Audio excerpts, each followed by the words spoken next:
how will you be so sure that this stock will do fine?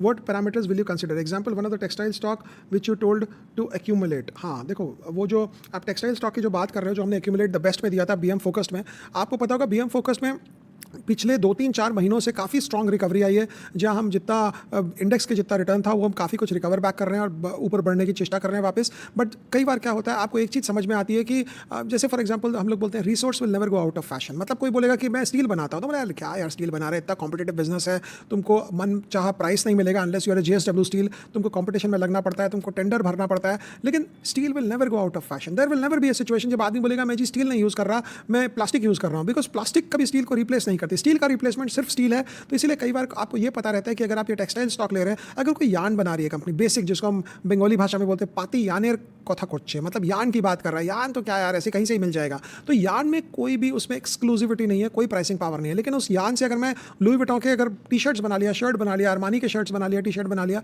तो उसी यान का कीमत जो है 10x हो जाता है, 20x हो जाता है, 50x हो जाता है। और वही वाली बात है कि एक दूध के डब्बे से अगर आप स्टारबक्स में कॉफ़ी बना के बेचते हो तो 400 रुपये की हो जाती है, और दूध के डब्बे से अगर आप सड़क पे चाय बना के बेचते हो तो वो 10 रुपये की चाय बिकती है। इट्स जस्ट अ फंक्शन कि दूध के डब्बे जो रॉ मटेरियल है वो जा कहाँ रहा है। तो सिमिलरली यान is like that. But then important होता है, अगर आप टेक्सटाइल की बात कर रहे हो तो वो टेक्सटाइल के साथ एक ब्रांडिंग का उसमें टच भी था, जिस कंपनी की आप बात कर रहे हो, और इसीलिए उसमें थोड़ी सी शुरू में तो गड्ढे में डाला हमें वो, बट उसके बाद फिर रिकवरी में आ गई। तो वो वैसे आपको देखना पड़ता है कि बिजनेस के पर्सपेक्टिव से उसमें प्राइसिंग पावर कितना है। अगर आपका प्राइसिंग पावर सही है तो I think all is well हो जाता है।